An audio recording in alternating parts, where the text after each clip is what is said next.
Hi everyone, welcome to Eric's Adventures. Today we will be installing some rear lower control arm link skid plates. So these mount right up here and protect your lower control arm.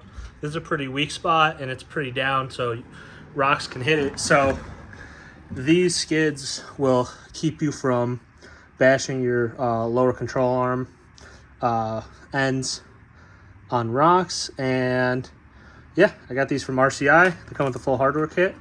So let's get to it. First thing I'm gonna do, jack up the rear end and remove the rear tire and unbolt the control arm from the body.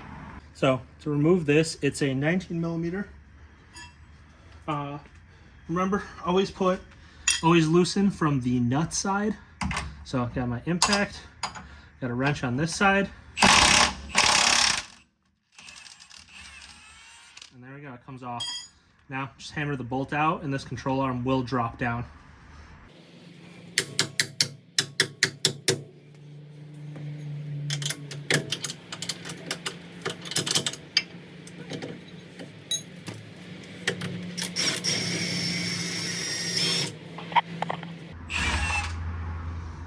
And there we go, control arm's down, being held up by the brake line.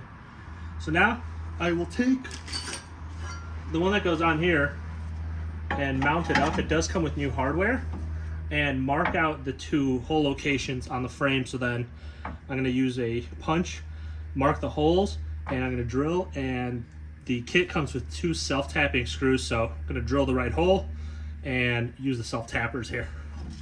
To remove this mount for the e-brake, this is going to be a 12 millimeter.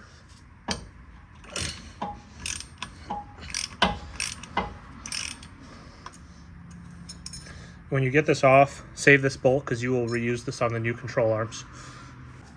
The new skids come with hardware. So you got a bolt and washer and a nut and washer. This will replace what you took off. So because I have to mark these two holes, I will put this up into position and put the bolt in.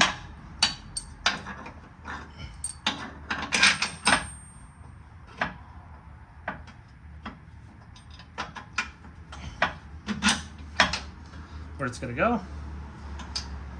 Just put the nut on so it doesn't come out, and then I will mark the holes on the frame and drill the two holes there. And luckily these rock sliders don't get in the way, but I've seen some where the lip of the rock slider does interfere, so you either got to trim the little skid or trim the rock slider. So I got a punch and I will mark these in. After I drilled the holes, got me thinking about serviceability. If I ever need to remove these, using self-tapping screws might be a little bit of a hassle. So what I'm going to do is I have an M8 tap. I'm just going to tap these. I got some hardware, so I'm just going to use some M8 bolts instead of the self-tapping screws. Got it mounted in the rear, got it mounted in the front, and now I will take my new skid plate. Got my bolt and washer, and then nut and washer. So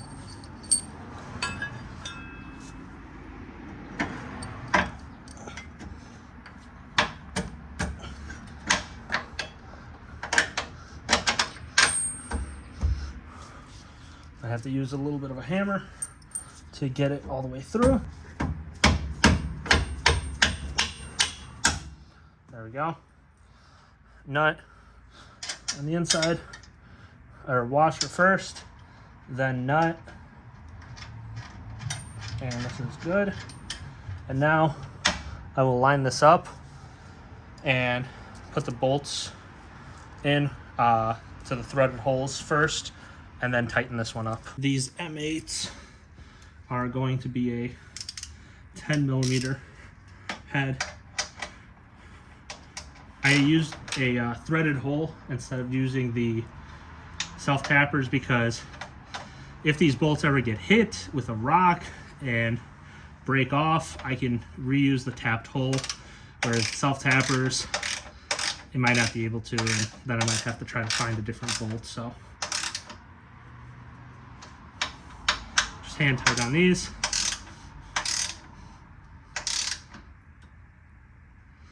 And then now I can tighten this one. And then now here, for this control arm bracket, I will line up the brake line, the emergency brake, and use the existing bolt that's here.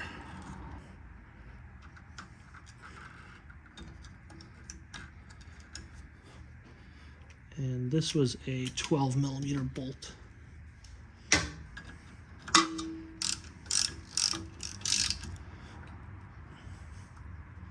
So here it is. The rear torque spec will be 96 foot-pounds for this one and 96 foot-pounds for the rear. Here is the RCI rear lower control arm skid fully installed.